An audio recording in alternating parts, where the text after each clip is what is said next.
उसके प्राकट्य का। और हम अनेक भावों से देखते हैं तो बहुत सारे योग दिखाई देते हैं। परम पूज्य गुरुदेव, जिनको हम भारतीय संस्कृति के पुरोधा कहते हैं, संस्कृति के उद्धारक कहते हैं, उनके जीवन में उनकी गुरु सत्ता के आगमन का वर्ष, पूरे जीवन काल परम पूज्य गुरुदेव अपना जन्मदिन उसी दिन को मनाते रहे जिस दिन उनकी गुरु सत्ता उनके जीवन में आई। तो उस दृष्टि से देखें तो परम पूज्य गुरुदेव के जीवन में गुरु सत्ता के आने का भी 100वां वर्ष। और मित्रों, उसी दिन ये महान मंगलमय युगमान योजना का सूत्रपात हुआ। वही वो क्षण थे जब किसी महाअभियान का शुभारंभ हो रहा। एक दृष्टि से देखें तो ये जो शताब्दी वर्ष है, ये हमारे लिए सब दृष्टि से हमारा प्रस्थान बिंदु है, हमारा स्टार्टिंग पॉइंट है। सारा जीवन हमारा इस मिशन का, सारे क्रियाकलाप कहीं ना कहीं उसी केंद्र पर आकर गिर जाते हैं। वैसे महत्वपूर्ण वर्ष में हम लोग अनेक कार्यक्रम कर रहे हैं। भारतीय संस्कृति ज्ञान परीक्षा का स्वरूप भी नए रूपों में आपके सामने आता दिखाई देगा। परम पूज्य गुरुदेव के बहुत गहन गंभीर विचारों को बाल सुलभ बना करके जन जन तक पहुंचा देने का एक सुंदर प्रयास हमारे भारतीय संस्कृति ज्ञान परीक्षा के माध्यम से हो रहा है। तो ऐसे समय में हम सब अनेक विषयों पर विचार करते हैं। उसमें से एक विषय है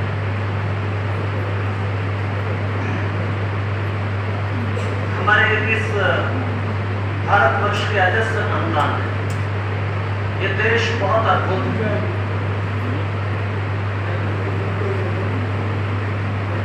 हमारा देश अनुपम है, अद्भुत है। हमारी संस्कृति भी बहुत दिव्य है। सब दृष्टि से हम देखें तो अनेक क्षेत्रों में हम पाते हैं कि हम प्रथम ऐसी दिव्य संस्कृति और ऐसे संस्कृति के देश ने सारे विश्व को न जाने कितने अनुदान प्रदान किए। एक थोड़ी सी समीक्षा है, थोड़ा सा चिंतन उसका हम आपके सामने रखेंगे। गुरुदेव ने एक अलग ही भाग में लिखा है, समस्त विश्व को भारत के अजस्र अनुदान। ये वांग्मय भी है और एक पुस्तक आपको जरूर पढ़ना चाहिए। उससे ये गौरव समझ में आता है कि भारतीय संस्कृति का गौरव कितना अनुकूल रहा है। ये दैव संस्कृति की जब हम गौरव गरिमा की बात करते हैं तो हमको स्मरण आता है वेद का वो घोष जिसमें ऋषि कहता है, सा प्रथमा संस्कृति विश्ववाद। ये जो हमारी भारतीय संस्कृति है, क्योंकि भारत में पैदा हुई इसलिए भारतीय संस्कृति। मानव कहते हैं मनुष्य का जन्म एक खोज का विषय है। और गुरुदेव ने अपने साहित्य में लिखा है कि मनुष्य का जन्म इसी उत्तराखंड की देवनदी के तट पर मनुष्य ने आंखें खोली। उस दृष्टि से देखें तो सारे मनुष्यता का जन्म स्थान भारतवर्ष, और भारतवर्ष में भी ये उत्तराखंड, ये आर्यावर्त है। तो ये भूमि मनुष्य के जन्म की भूमि है। भाषा की दृष्टि से देखें तो दुनिया की सबसे समृद्ध और सबसे विशिष्ट वैज्ञानिक भाषा जिसे हम संस्कृत कहते हैं, वो संस्कृत की जननी भी हमारी देश, हमारा देश, जिस भाषा से अनेक भाषाओं ने जन्म लिया।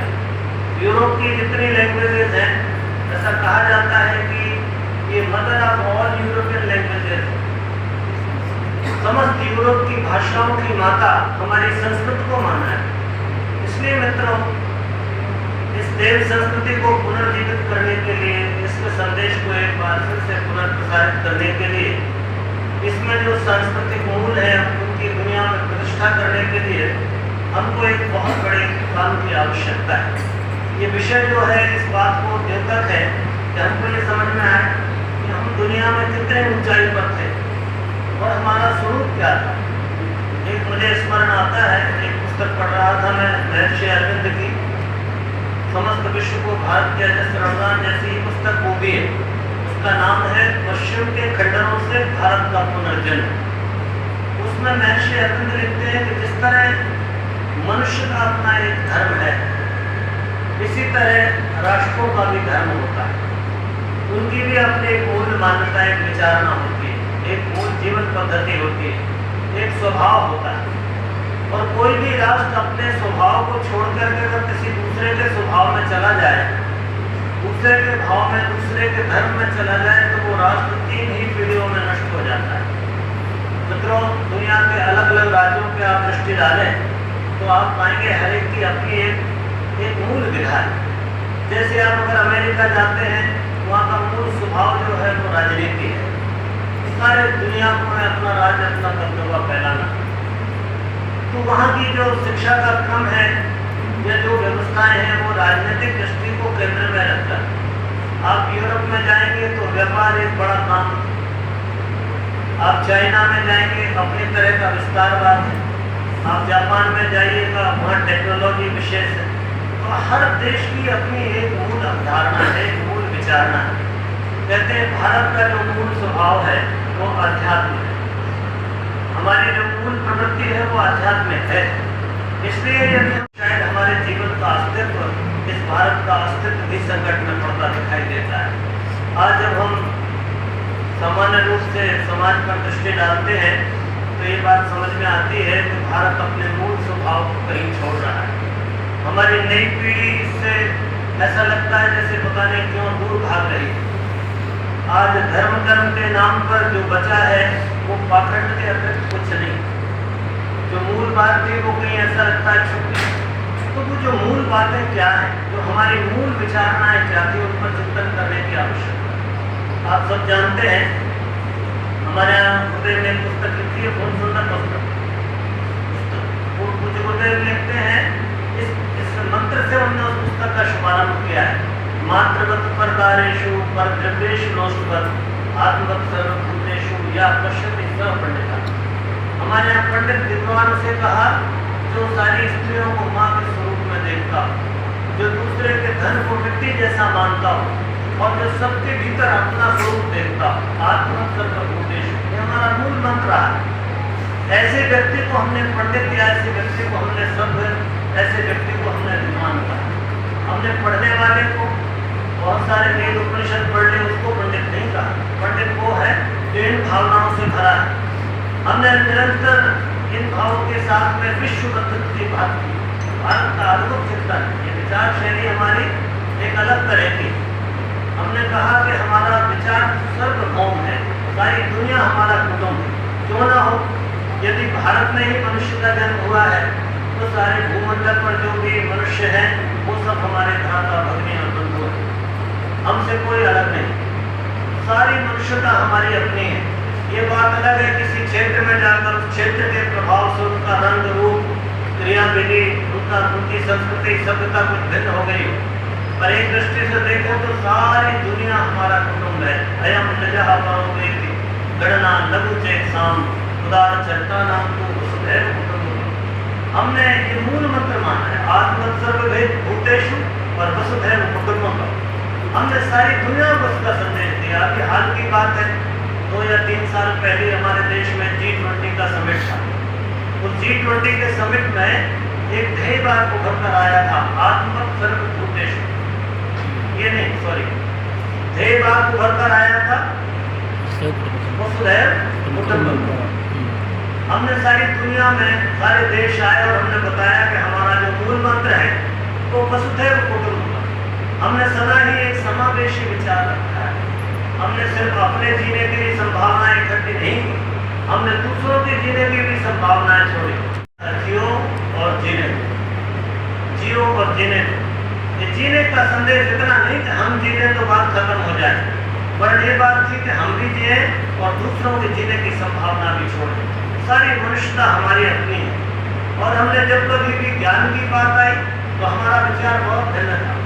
हमारे वेदों में एक बहुत सुंदर मंत्र आता है, आनो भद्रा कहा जाता है। सारी दुनिया से ज्ञान को आने दो, सभी दरवाजे, सभी वातायन खोल के रखो। दुनिया के किसी भी क्षेत्र से, कहीं से भी कोई ज्ञान प्राप्त होता है उसे ग्रहण करो। ये हमारी विशेषता है। हमने सारी दुनिया के ज्ञान का आमंत्रण किया। कोई भी संस्कृति किसी भी क्षेत्र में विकसित हुई, भारतीय संस्कृति ने उसके अच्छे सूत्रों को अपने में ग्रहण कर लिया। ये हमारी विशेषता थी कि हम सर्वसमावेशी रहें। कभी भी हमने सिर्फ अपना अपना नहीं कहा। हमने सदैव त्याग भोगवाद का विरोध किया। आप भारतीय जीवन को देखेंगे तो इस विचार शैली में एक बड़ा सुंदर विचार है कि भोग नहीं, त्याग, त्याग पूर्वक जीवन। हमारा उपनिषद ईशोपनिषद को आपने पढ़ा होगा, ईशोपनिषद का पहला ही सूत्र है, वो कहते हैं ईशावास्यमिदं सर्वं यत् किंच जगत्यां जगत्। ये सारा जगत परमात्मा का घर है, वही निवास करता है, कण कण में वही विराजमान है। इसलिए तेन त्यक्तेन भुंजिता मां वृद्धकस्वस्य धनम। इसलिए है मनुष्यों, ये धन किसी व्यक्ति विशेष का नहीं है, ये त्याग पूर्वक भोग करो तभी तुम इसको भोग कर पाओ। तो ये इस तरह के हमारे जो प्रबल त्याग के, भोग के नहीं, त्याग के भाव हमारा प्रबल हमने सदैव दूसरों के लिए किया, कभी भी अपना घर भरने की बात नहीं। और जब कभी भी विचारणा आई तो हमने सारे जगत को बहुत सुंदर संदेश दिया। हमारे वेद ने कहा, लोगों ने कहा हमारा ईश्वर सत्य है, उसने कहा एक हमारा ईश्वर सत्य है। अलग अलग ईश्वरों की बात हुई, कोई खुदा कहता है, कोई गॉड कह रहा है। वेद ने कहा एकम सद्विप्रा बहुधा वदन्ति, एकम सद्विप्रा बहुधा वदन्ति। एक ही परमात्मा, उसे महान लोग उसको एक परमेश्वर को अलग अलग तरीके से कहते हैं, इसलिए कोई भेद ना हो, सारे जगत का परमात्मा एक है, ऐसा हमने सुंदर सा घोष किया। और जब कभी भी दूसरों के कल्याण की बात आई, मित्रों आप सब जानते हैं, हम लोगों ने जब कभी भी, हमारे भारतीयों ने हाथ फैलाए भगवान के सामने, तो हमने अपने लिए नहीं मांगा। हमने तो कहा ना तुम्हें काम्ये राज्यम न सौख्यम न पुनर्भवम्, कामये दुख तत्तानां प्राणिनां आर्तनासु। हमने सदैव हाथ फैलाए, सर्वे भवन्तु सुखिनः, सर्वे सन्तु निरामयाः, सर्वे भद्राणि पश्यन्तु मा कश्चित् दुःखमाप्नुयात्। सदा दूसरों के कल्याण की बात। विचार था कि मनुष्य का शरीर तो मरण धर्म पर आत्मा अमर, इसलिए हमने आत्मा की अमरता को हमारे शास्त्रों ने सिद्ध किया और हमने अपनी विचार श्रृंखला में इस सूत्र को भी माना, नैनम छिदन्ति शस्त्राणि।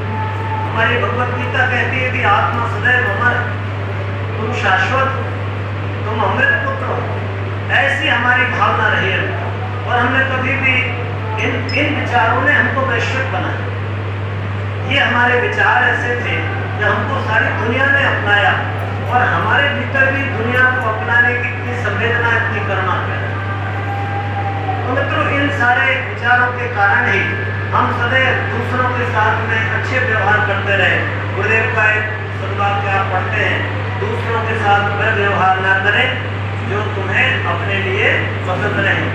आत्मनः प्रतिकूलानि परिश्राम समाचरें। हमने माना है कि दूसरों के साथ हमको व्यवहार नहीं करें। तो मित्रों ये जो कुछ ऐसी मौलिक बातें हैं कि जिन मौलिक बातों के कारण ये धरती अद्भुत महामानवों के रत्नों की खदान बनी। भारत माता की वंदना करते हुए ऋषि ने बहुत सुंदर कहा, रत्ना करा द्योत पदाम हिमाल त्रिटनी विश्व ब्रह्म राजस्य रत्नाढ्याम वंदे भारत माता। भारत माता की मैं वंदना करता हूँ, जहाँ रत्नाकर जिसका पैर धोता हो और हिमालय जिसका मुकुट हो, और इस देश में जहाँ अनेक ब्रह्मर्षि राजर्षि नाम के रत्न हो, ऐसे दिव्य भारत की मैं वंदना करता हूँ। मित्रों ऐसा ऋषियों का, मुनियों का, गुरुओं का, संतों का, अवतारों का देश रहा है भारत। ये भारत इतना दिव्य रहा है कि इस भारत को अवतार भूमि कहा गया। दुनिया में और कहीं ये क्रम नहीं दिखता, और दुनिया के दूसरे कहीं भी धर्म विकसित हुए हैं तो कहीं ना कहीं मूल में भारतीय संस्कृति का स्वरूप दिखाई देता है, इस भारत का स्वरूप दिखाई देता है। तो मित्रों ये ऐसी दिव्य भूमि है, ये गौरव, ये हमारे भीतर का स्वाभिमान जगना चाहिए। आज मैं देखता हूँ कि हमारे बच्चे अब भारतीयता के सम्मान से, गौरव से वंचित होते चले जा रहे हैं। हम अपने बच्चों को पश्चिम जैसा बनाने की प्रेरणा दे रहे हैं, और हम ये कोशिश करते हैं कि जो भारत का है वो पिछड़ा और जो पश्चिम से आया वो अगड़ा। ऐसा विचार हमारा पनप रहा है, इसलिए पश्चिम से आई बातों को हम मूल्यवान समझते हैं। और मित्रों सारी दुनिया में किसी भी संस्कृति में वो स्थिति नहीं है जो इस चिर पुरातन गौरवशाली भारतीय संस्कृति में दिखाई देती है। इसलिए इस देश को हमने, हमारे मनुष्यों ने अपने ज्ञान से सजाया। ज्ञान की ये जन्मभूमि रही, इसलिए देश जगत गुरु कहलाया, भारत जगत गुरु कहलाया। भारतीयों का एक देश पुरुषोत्तम सकाशत अपने जन्मना स्वयं चरित्र शिक्षण प्रतिज्ञान सर्वमानव। हम इस देश के महामानव अपने निरंतर पूरी दुनिया में घूमकर अपने चरित्र से सारी दुनिया का शिक्षण किए। ये बातें सिद्ध करती है कि भारतीय संस्कृति, ये भारतीय विचारधारा सारे भूमंडल पर विराजमान है। शिक्षा हो, विज्ञान हो, धर्म हो, संस्कृति हो, सामाजिक उत्कर्ष हो, राजनीति हो, परिवार का तंत्र हो, हर कुछ ये अनूठी जितनी भी विशेषताएं हैं इन क्षेत्रों में, वो सब भारतवर्ष से जन्मे हैं। आज दुनिया में प्रजातंत्र का बड़ा बोलबाला है। ये प्रजातंत्र का विचार भारत का है। आज से 2500 साल पहले वैशाली में एक प्रमाणित प्रजातांत्रिक व्यवस्था में राज्य चल रहा था। मित्रों, हम लोग दुनिया की सर में अनेक क्षेत्रों में प्रथम रहे। हमारी जीवन पद्धति, हमारी परिवार व्यवस्था सारी दुनिया के लिए आज महत्वपूर्ण बनी थी। जो भारतीय जीवन शैली है वो प्रकृतिनिष्ठ जीवन शैली। प्रकृति को माँ मानते हुए हमने कहा ये माँ पृथ्वी मेरी माँ है, पुत्रो अहम प्रतिज्ञा, माता भूमि पुत्रो अहम प्रतिज्ञा, ये धरती मेरी माँ है और मैं उसका पुत्र हूँ। ऐसा विचार रख के जो धरती के साथ व्यवहार करेगा वो कभी भी धरती का दोहन नहीं करता। मित्रों, हमारे यहाँ कहा गया है कि माँ सदैव पोषण के लिए होती है, दोहन के लिए नहीं होती। कोई माँ का दोहन नहीं करता। और ये दुर्भाग्य है कि पश्चिम में विकसित हुई विचार सभ्यता ने इस धरती को अपने भोग का साधन माना। उसने इस वसुंधरा को भी भोग्य माना और इस धरती को भोग करने के चक्कर में आज सच में हमने बड़ी बुरी अवस्था में हम लोग खड़े हुए। ये प्रदूषित पर्यावरण, ये ग्लोबल वार्मिंग, ये पिघलते हुए ग्लेशियर, ये सूखती हुई नदियाँ, ये बढ़ती हुई गर्मी आज मनुष्य के जीवन को चुनौती दे रही। इसलिए एक बहुत बड़ा सोच विचार इस बात का उभरना चाहिए कि यदि मनुष्यता को जीवित रखना है तो भारतीय जीवन क्रम को अपनाना पड़ेगा। भारतीय परिवार व्यवस्था को एक बार फिर से लागू करना होगा। गुरुदेव ने तो यहाँ तक लिखा है कि जो परिवार की छोटी व्यवस्था है, इसमें जो प्रयोग और अभ्यास है, इसमें जो दिव्य गुणों के विकास का अभ्यास है, प्रयोग है, यही आने वाले दिनों में यही एक बड़े स्वरूप में विश्व कुटुंब के रूप में, विश्व परिवार के रूप में विकसित होगा। इसलिए भारत की परिवार व्यवस्था में वसुधैव कुटुंबकम का कहीं ना कहीं एक महान सूत्र छिपा हुआ है। मित्रों, हम हर दृष्टि से संपन्न रहे। भारत का वांग में देखें तो आप चकित रह जाएं। कहा गया कि दुनिया की पहली पुस्तक ऋग्वेद है, सबसे पहली पुस्तक, दुनिया में सबसे पहला मंदिर। मित्रों, ये बातें समझ में आती है कि हमारा देश कितना महान है। हमारी अनुनय की परंपरा, हमारा आर्ष साहित्य अपने आप में अनूठा है। दुनिया के किसी भी कोने में ऐसा साहित्य उपलब्ध नहीं। आप देखें, 4 वेद हमारे, 4 उपवेद हमारे, 4 वेद में ही लगभग 20,416 मंत्र। अद्भुत। दुनिया के पहले ऐसे ग्रंथ हैं जिसमें ज्ञान विज्ञान की सारी धाराएं समाई। मैंने एक बहुत विद्वान व्यक्ति से एक बार एक प्रश्न किया कि वेद है क्या, आप कुछ थोड़े से शब्दों में समझाइए। तो उन्होंने बड़ी अच्छी बात कही। उन्होंने कहा कि आप ऐसा माने जैसे आप कोई गाड़ी खरीदते हैं, तो जब गाड़ी खरीदते हैं तो गाड़ी के साथ में आपको एक बुक मिलती है, वो उसकी टेक्निकल डिटेल्स हैं, वो कितना उसकी गाड़ी में डिस्प्लेसमेंट है, कितना पावर है, कहाँ क्या चीज है, हर चीज का विवरण उस छोटी सी पुस्तिका में दिया रहता है। आप अगर महिंद्रा की कार खरीदते हैं तो महिंद्रा कंपनी एक बुकलेट भी साथ देती है। तो उन्होंने कहा कि ऐसे ही परमात्मा ने जब इस दुनिया को बनाया तो जो दुनिया की बुकलेट बनाई वो देते थे। जो दुनिया की बुकलेट बनी जिसमें इस विश्व के हर क्रियाकलाप का विवरण हो, वो हमारे वेद। तो मित्रों, हमारे 4 वेद, 4 हमारे उपवेद, 108 प्रमुख हमारे उपनिषद। यूँ तो अब शांति कुंज में 216 से ज्यादा उपनिषद प्रकाशित। हमारे आरण्य ग्रंथ, हमारे ब्राह्मण ग्रंथ, हमारे 6 दर्शन, दुनिया के अनूठे दर्शन और सही अर्थों में दर्शन। सारी दुनिया में फिलोसोफर्स हैं, फिलोसफी वैचारिक है, और हमारा जो चिंतन करने का ढंग है वो दार्शनिक। दर्शन कहते हैं देखने को, और विचार करना और देखने में बड़ा अंतर हो जाता है। इसलिए हमारे यहाँ ऋषियों को दृष्टा कहा गया, ऋषियों को हमारे यहाँ दृष्टा कहा गया। किसी ज्ञान को देखना यानी अनुभव में लेकर के आ जाना। तो भारतीय दर्शन हमारे 6, हमारी 20 स्मृतियाँ, 18 हमारे पुराण, लगभग 4,10,000 मंत्रों का संग्रह अभी वर्तमान में उपलब्ध है। वैसे तो कहते थे कि 18 पुराण और करीब 27 उपपुराणों में मिलकर के 1 करोड़ मंत्रों की रचना की गई। आप कल्पना करो कितने विद्वान लोग होंगे। आज 4,10,000 मंत्रों के हमारे पास 18 पुराण है, उसके अलावा 27 उपपुराण है। महाभारत हमारा इतना विराट ग्रंथ, हमारे गीता, हमारी रामायण, वाल्मीकि रामायण, रामचरितमानस, ये सारे ग्रंथों को आप देखें, हमारा भागवत, इन सब में देख के ऐसा लगता है जैसे ज्ञान की एक अजस्त्र धारा भारत में बहती रही, न जाने कितने युगों तक रहे और उसको लेखन करके मंत्रों के रूप में, श्रुति और स्मृति के रूप में हम तक पहुंचाते हैं। ऐसा दिव्य ज्ञान है मित्रों। और मित्रों मैं फिर आपसे कहता हूँ कि वसुधैव कुटुंबकम हमारा नारा है। जब कभी भी भारतीयों का विचार विकसित होता है तो सारी दुनिया के कल्याण का विचार विकसित होता है, और जब कभी भी दुनिया में भारत अवनति को प्राप्त होता है, सारी दुनिया अवनति के चक्र में चली जाती है। आप सबको स्मरण होगा, अभी कुछ वर्षों से भारत के साथ खतरनाक स्थिति में हमारे ऊपर अनेकों सैकड़ों आक्रमण हुए। अनेक जातियों ने बर्बरता के साथ में हमारी संस्कृति को नष्ट करने का प्रयास किया, और मित्रों भारत अवसाद में चला गया। पर आपको सबको स्मरण होगा, भारत के अवसाद में जाते ही दुनिया में हाहाकार मच गया। लोग तलवारें लेकर निकले, खून की नदियां बह गई। पिछले 100 वर्ष में हम देखें तो हमारे सामने 2 बड़े-बड़े विश्व युद्ध दिखाई देते हैं। प्रथम विश्व युद्ध, द्वितीय विश्व युद्ध, जिसमें करोड़ों लोग काल संगित हो गए।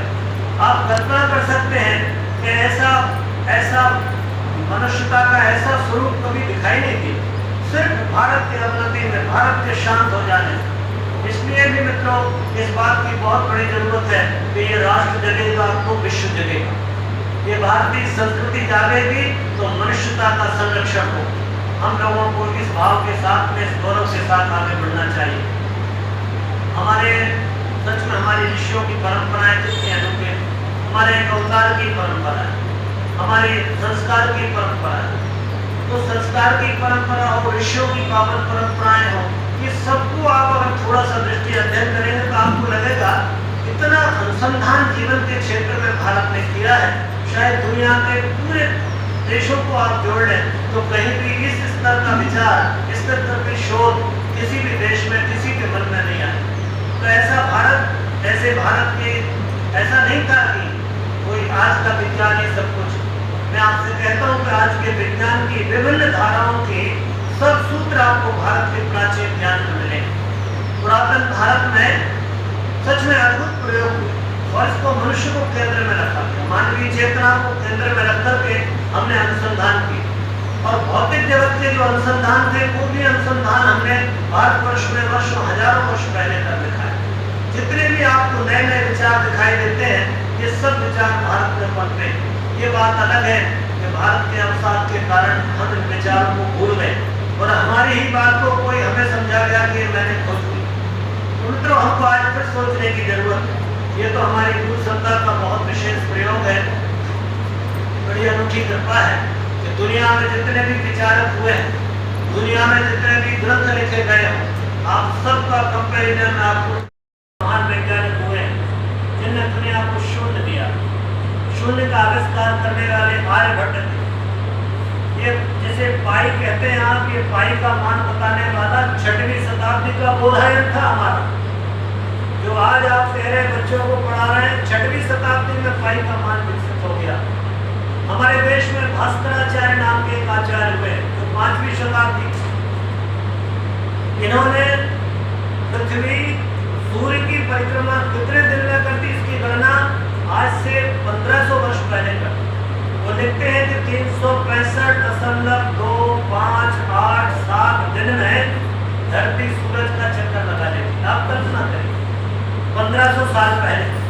महर्षि चरक का जीवन लगभग 2500 वर्ष पुराना है, जिन्होंने आयुर्वेद का सिद्धांत हमको दिया। मैं सच में अभी कुछ दिन पहले एक पुस्तक और देख रहा था, उसमें विदेशी लोग चर्चा कर रहे थे आखिर ये भारतीयों के पास ऐसे कौन से उपकरण थे कि शरीर की रचना की पूरी चीजों को ये लोग जानते थे। आंतरिक ग्रंथों का विवरण, वर्णन मिलता है। अभी 2 उपनिषद है हमारे, एक उपनिषद का नाम है गर्भोपनिषद और एक उपनिषद का नाम है निरुक्तोपनिषद। बड़े दुर्लभ उपनिषद माने जाते हैं। ये दोनों उपनिषदों को आप पढ़ेंगे तो माँ के गर्भ में बच्चे का कैसे विकास होता है इसका वर्णन, एक सप्ताह में क्या होगा, 15 दिन में क्या होगा, महीने भर में बच्चा कैसा बनेगा, उसकी आंखें कब विकसित होंगी, उसका मस्तिष्क कब विकसित होगा। आप कल्पना करो, वो आज से कम से कम 5000 साल पुरानी बात है। तब हमारा देश ये जानता था। हमारे देश में एक बहुत महान शल्य चिकित्सक हुए, सुश्रुत नाम के शल्य चिकित्सक, जो लगभग 2600 वर्ष पूर्व हुए। उन्होंने शल्य चिकित्सा का आविष्कार किया। शल्य चिकित्सा के 125 उपकरण बनाए। वो उपकरण आज भी चल रहे हैं। कॉर्निया जैसे आंख के कॉर्निया का ऑपरेशन करने की क्षमता थी हमारी शल्य विज्ञान। आप कल्पना करो, आप सोचते हो कि आज विकसित हो रहा है ये नौकायन का काम, जो आज हमारे बड़े बड़े जहाज चलते हैं। भारत में नौकायन का काम सिंधु घाटी की सभ्यता के समय लगभग 8000 वर्ष पूर्व से चल रहा है। 8000 साल पहले हमने बड़े बड़े जहाज बना करके और सिंधु घाटी के माध्यम से हम सारी दुनिया में हमने व्यापार किया करते। आप कल्पना करो जरा, हमारे बराह में हमारे आर्यभट्ट, हमारे ब्रह्मगुप्त, लगभग 2500 वर्ष पूर्व इनने सारे खगोल की जानकारी निकाली। 27 नक्षत्रों में पूरे ब्रह्मांड को, आकाश को बांट दिया, 12 राशियों में बांट दिया, पूरी गणना कर दी। कल्पना करो। तो मित्रों, ऐसा कोने कोने में भारत की सभ्यता फैली दिखाई दे रही। आप अमेरिका जाइए, अमेरिका में आज भी भारत के सभ्यता के चिन्ह और खुदाई में बहुत सारे ऐसे चिन्ह निकल रहे हैं जिनसे लगता है कि किसी युग में भारत की सभ्यता अमेरिका में बसी हुई। आप उत्तरी अमेरिका, उधर दक्षिणी अमेरिका में जाइए, आपको समझ में आएगा कि जो हम लोग कहा करते हैं कि एक समय ऐसा था जब अहिरावण पाताल में रहता और बाद में वहाँ भगवान हनुमान जी गए। हनुमान जी ने अहिरावण का वध कर दिया और अपने पुत्र को वहाँ शासन लेके आ गए। मकरध्वज पुत्र को वहाँ शासन प्रशासक बना दिया था। आज भी खुदाई में बंदरों के देवता स्वरूप वहाँ पे फोटो निकल रही मूर्तियाँ। आप कल्पना करो भारत कहाँ कहाँ तक फैला। आप जैसे कल्पना समझते हैं उसके पीछे भी कोई यथार्थ का सबूत दिखाई देता है। ये जर्मनी नाम का देश यूरोप का, ये भारत जैसा, ये भारत यूरोप का आर्यावर्त, जैसे हमारा आर्यावर्त है ये, ऐसे यूरोप का आर्यावर्त हमारी जर्मनी। वहाँ पर सब के सब जितने लोग हैं वो सब आर्य लोग, आर्य रेज। आप कल्पना नहीं कर सकते। अफ्रीका महाद्वीप में जाइए तो भारतीय संस्कृति का स्वरूप दिखाई देगा। अफ्रीका में जो मूल जातियां हैं वो भारत से ही यहाँ से गई मूल जातियां हमारी। मैं आपको बताऊंगा आगे। ये मॉरिशस हमारे पड़ोस के देश से बहुत दूर नहीं है, पर ये मॉरिशस छोटा भारत के लोगों ने इसको विकसित किया है। ऑस्ट्रेलिया महाद्वीप की जो मूल प्रजाति है वो भारतीय। ऑस्ट्रेलिया जब बौद्ध धर्म का उदय हुआ तो बहुत सारे भूभाग में बौद्ध लोग थे। आपको आश्चर्य होगा, चीन जो है 2000 साल तक भारत का रहा। चीन की वृद्धि और विकास, जो कुछ भी दिखाई देता है विस्तार, वो भारत का। 2000 वर्ष बिना एक सैनिक भेजे हुए सारे चीन में भारतीय संस्कृति का परचम फैला रहा। भारत के बौद्ध चीन में गए और चीन में पूरे चीन देश को ही बौद्ध में बना। आप ताइवान गए, आपका थाईलैंड गए, आपका मलेशिया गए, ये सारे देश बौद्ध देश थे। हमने किसी व्यक्ति का धर्म नहीं बदला। यहाँ भी हमारा आचार्य पहुंचा, उसने उस देश का धर्म ही, राज धर्म ही बदला। हमने किसी व्यक्ति का धर्म नहीं बदला। आप श्रीलंका, महेंद्र और संघमित्रा और महेंद्र गए, और चीन का राज धर्म जो है, श्रीलंका का राज धर्म बौद्ध धर्म। 5 भिक्षु हमारे गए, 13 लोगों में से 5 ही बचे, 7 लोग तो बर्फ में गल गए। वो 5 भिक्षुओं ने सारे चीन को बदल करके रख दिया। आप कल्पना करो, ये थाईलैंड देश हमारा छोटा, जैसे हम परियों का देश कहते हैं, ये थाईलैंड आप पूरा बौद्ध है। अभी भी परंपरा थी कि एक व्यक्ति को भिक्षु बनना पड़ता है। गवर्नमेंट ने अभी नियम बना ऋषियों की संख्या बहुत ज्यादा हो गई। तो इस तरह से आप देखते हैं चीन भी भारत की शरण में रहा। रूस में जाइए, अभी भी जो रशियन लैंग्वेज है उसमें संस्कृत के शब्द, ये संस्कृत से विकसित हुई भाषा है। रूस में अभी भी भारत के प्रति प्रमाण मिलते हैं। आप चले जाइए जापान में, ये जापान जो है एक जाति होती है जापान में समुराई, जो योद्धा होते हैं वो समुराई और कोई नहीं है, सूर्यवंशी लोग, क्षत्रिय लोग। ये जापान सूर्यवंशियों का देश, जो समुराई कहलाते हैं। अब ये कोरिया, मंगोलिया, इनमें भारतवर्ष का आनंद फैला और भारतीय संस्कृति का पूरा टंका बना है। साइबेरिया में अभी भी देखिए वहाँ ऋषियों के स्थान मिल रहे हैं, आपको कल्पना से परे बातें दिखाई देती है। और साइबेरिया में ऋषियों के प्रमाण मिले, ऋषियों ने यहाँ शिक्षण का तंत्र, यहाँ की सामाजिक व्यवस्था को बदला। आप इंडोनेशिया जाइए, रामायण प्रेमी है इंडोनेशिया, आज भी संस्कृति उनकी रामायण, राम की संस्कृति, भले इस्लामिक देश और संस्कृति उनकी राम की दिखाई देती। तो भारतीय धर्म अनुयायी, आप कंबोडिया जाइए, कंबोडिया में पूरे पूरे भारतीय धर्म के अनुयायी मिलेंगे। तो ये इस तरह आप देखें, चाहे जावा हो, सुमात्रा हो, बाली द्वीप हो, थाईलैंड जिसे हम श्याम देश कहते थे, परियों का देश, मलेशिया हो, सिंगापुर हो, ये सब के सब, ये तिब्बत हमारा किसी जमाने में भारत का भाग हुआ करता था, जहाँ बड़े बड़े साधुओं के बड़े बड़े मठ और बड़े बड़े आप कभी गए हो, देखा हो तो सुना होगा, वहाँ बड़ी बड़ी मोनेस्ट्री है, बड़े बड़े लामाओं के प्रसिद्ध, वहाँ पर आपको कथाएं मिलती हैं। तो ये सब के सब, ये कैलाश हमारा, शिवतीर्थ, तिब्बत वो हमारा है, नेपाल है, भूटान है, सिक्किम है, बर्मा है, लंका है, पाकिस्तान है, बांग्लादेश है, ईरान है, इराक है, अफगान है, ये सब भारत के हैं।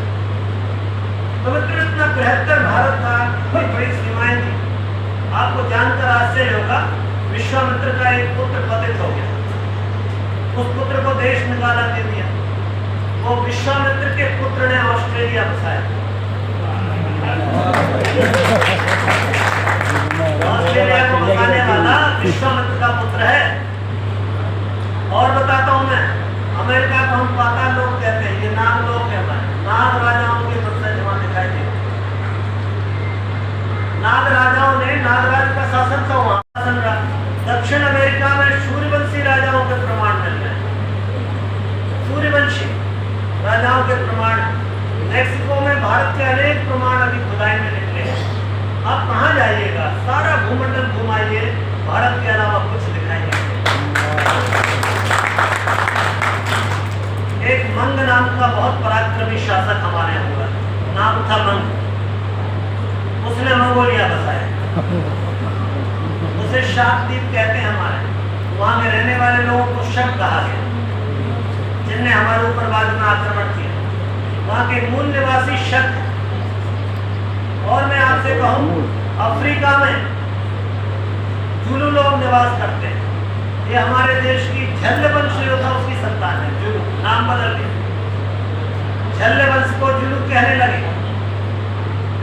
ये जितने भी यूरोप के लोग हैं, ये कौन है? ये आर्य पुरुष और मंगोल स्त्रियों का एक क्रॉस ब्रीड है। मंगोल और आर्यों का जो मिश्रण है वो यूरोपियन है। अब ये नई शोध बता रहा हूं मैं आपको, रोडेशियन प्रतीक मिले हैं भारतीयों। कण्व ऋषि ने, जो मिश्र नाम का देश है, वो कण्व ऋषि ने बसाया।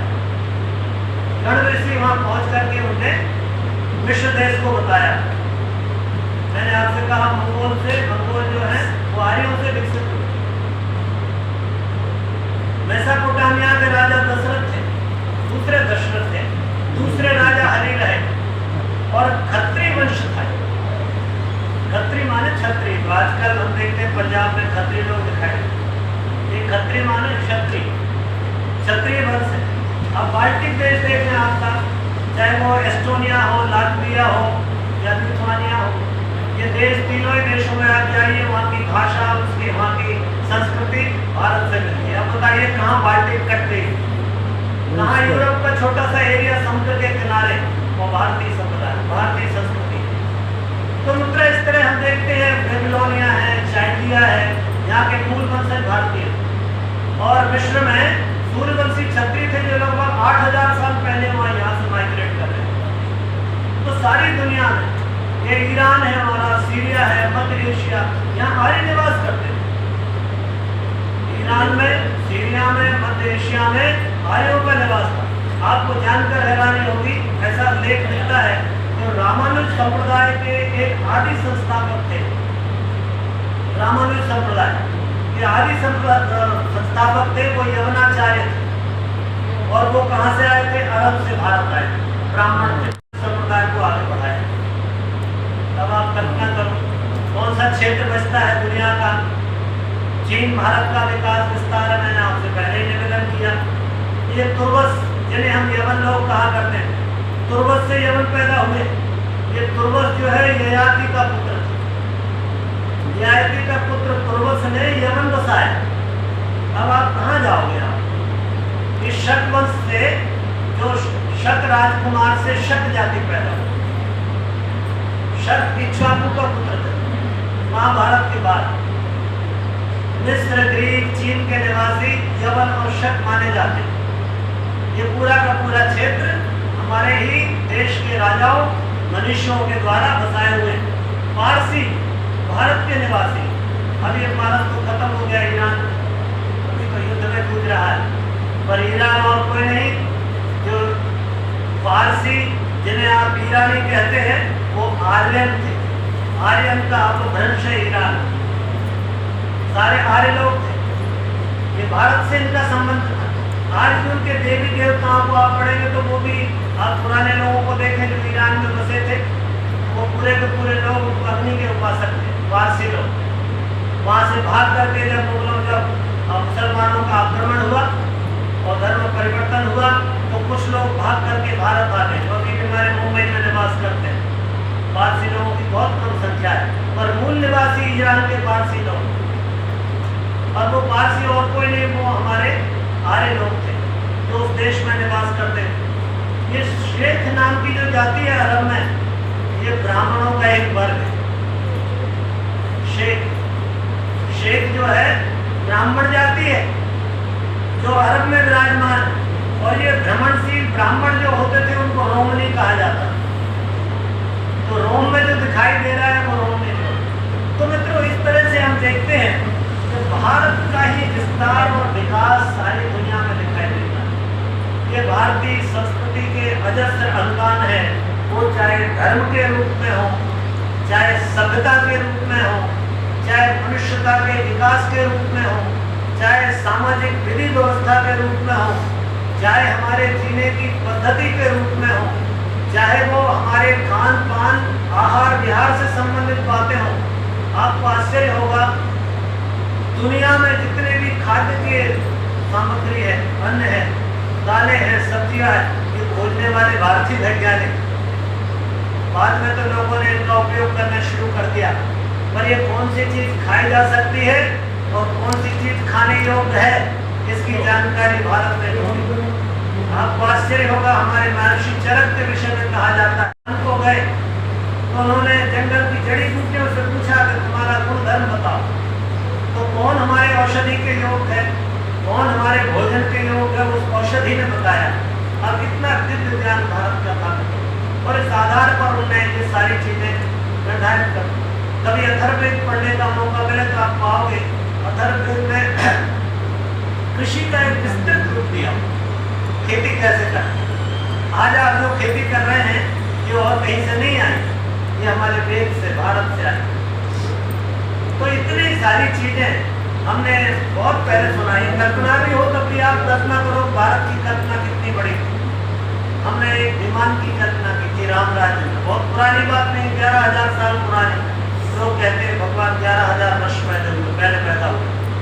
अब एक पुष्पक विमान नाम का विमान, विमान की विशेषता क्या थी? कितनी बड़ी विशेषताएं थी। इच्छानुसार बड़ा हो सकता था, छोटा हो सकता था, गति आगे हो सकती थी, पीछे हो सकती थी, गति स्थिर हो सकती थी, कहीं पर भी खड़ा हो सकता था, आकाश होता।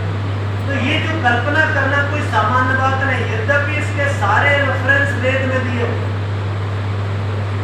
तो तो मित्रों ये भारत है जो दुनिया के कोने कोने में विद्यमान है।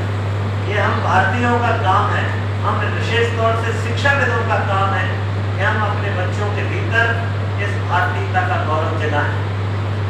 आप शिक्षा जगत से जुड़े हैं, मुझे स्मरण आता है हमारे पूर्व महामहिम राष्ट्रपति जी APJ अब्दुल कलाम साहब ने एक पुस्तक लिखी है, अग्नि की उड़ान,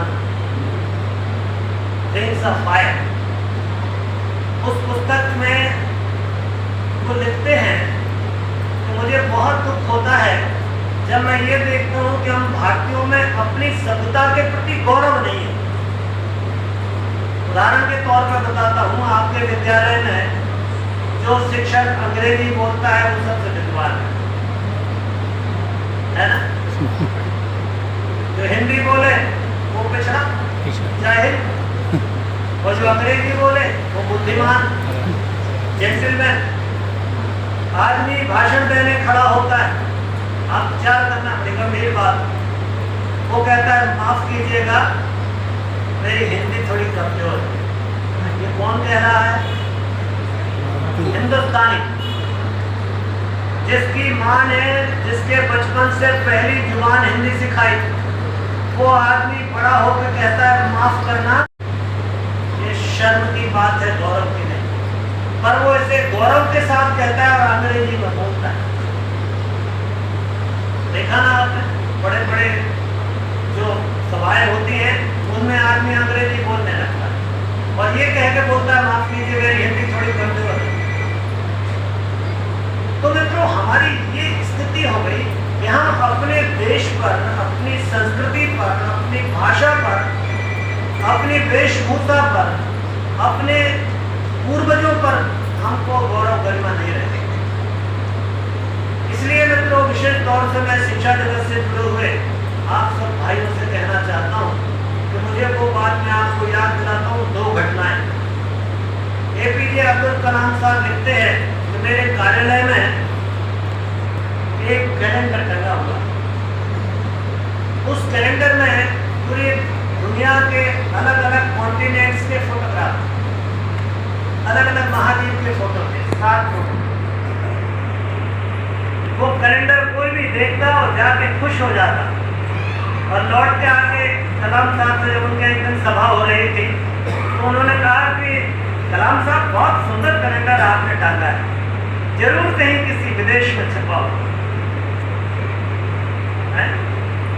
क्या कहा? जरूर ये किसी दूसरे देश में छपा होगा। तो कलाम साहब ने कहा कि आप सही कहते हैं, ये छपा तो जर्मनी में, परंतु जो इसमें फोटोग्राफ आपको दिखाई दे रहा है, जिन पर आप आकर्षित हो रहे हैं, ये हमारे भारत के इसरो के सैटेलाइट के द्वारा खींचे हुए फोटोग्राफ। तो उन्होंने कहा कि जब मैंने ये कहा तो सभा के अधिकांश लोगों को आश्चर्य हुआ, विश्वास नहीं, गौरव नहीं। उन्होंने कहा कि आप कहते कमाल है भाई, आप कहते हैं तो सही होगी। आदमी को अपनी संस्कृति, अपने देश पर गौरव नहीं। दूसरी घटना वो लिखते हैं कि एक बार मिसाइल को लेकर के डिस्कशन चल रहा था और बहुत सारे लोग उस सभा में, विद्वान लोग आए हुए थे, जिनमें नेता भी थे और वैज्ञानिक भी। डिस्कशन का विषय था कि दुनिया की पहली आधुनिक मिसाइल किसने बनाई। तो लोग अलग अलग बता रहे हैं। कुछ लोगों ने कहा पहली मिसाइल जर्मनी ने बनाई थी और इंग्लैंड के विरोध में उपयोग की। फिर किसी ने कहा नहीं, अंग्रेजों ने बनाई थी और जर्मनियों के बीच में विरोध में उपयोग हुई थी, सेकंड वर्ल्ड वॉर। तो कलाम साहब ने कहा क्षमा कीजिए, दुनिया की पहली आधुनिक मिसाइल भारत ने बनाई। तो उन्होंने कहा कलाम साहब आप भी क्या बात करते हैं? कहा पहली आधुनिक का हाँ भारत। फिर उन्होंने घटना बताई कि मैं अभी इंग्लैंड गया और इंग्लैंड के पास में एक रोटुंडा करके म्यूजियम, उस रोटुंडा म्यूजियम में जब मैं गया तो वहाँ दुनिया के हथियारों की नुमाइश की गई, उसी का म्यूजियम। उसमें एक जगह मैंने देखा एक मिसाइल का बोल रखा हुआ है। तो मैं उसके पास गया, देखा क्या लिखा है, तो उसके नीचे बोर्ड लिखा था, दुनिया की पहली आधुनिक मिसाइल जो भारत ने अंग्रेजों के विरुद्ध उपयोग की थी। कल्पना करें, दुनिया की पहली आधुनिक मिसाइल जो भारत ने अंग्रेजों के विरोध में उपयोग की थी, तात्या टोपे ने चलाई थी अंग्रेजों के विरुद्ध। तो लोगों ने कहा, कलाम साहब ये तो बहुत अद्भुत बात है, आप कह रहे हैं तो हम विश्वास कर लेते हैं।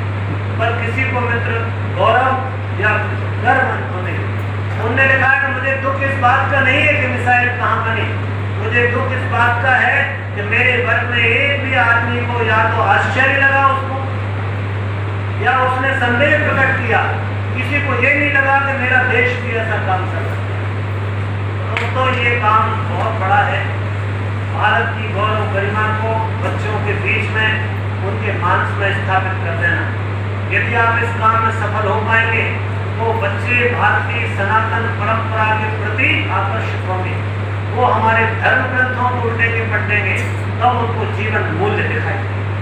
अन्यथा के बल तो बहुत सारे डॉक्टर, इंजीनियर, साइंटिस्ट सब बन रहे हैं, पर ये मित्रों, ये डॉक्टर, साइंटिस्ट, इंजीनियरों में अच्छा मनुष्य नहीं।